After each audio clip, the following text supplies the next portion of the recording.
मुझे फूलों से लगाव रहा, जहां भी मैं रहा हूं मैंने फूल लगा रखे।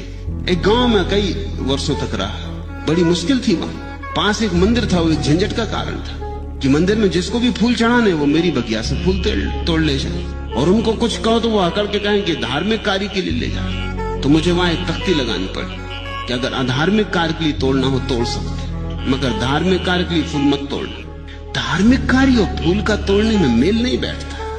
अधार्मिक ठीक है, अब अधार्मिक कार्य करने जा रहा है, फूल भी तोड़ लिया तो क्या हर्ज, मगर धार्मिक कार्य, अकड़ के लोग कहें कि धार्मिक कार्य के लिए फूल तोड़ रहे हैं, पूजा के लिए फूल तोड़ रहे हैं, जैसे कि पूजा के लिए फूल तोड़ा जाना न्याय संगत है। पत्थर को पूजते हो, फूल को तोड़ते हो।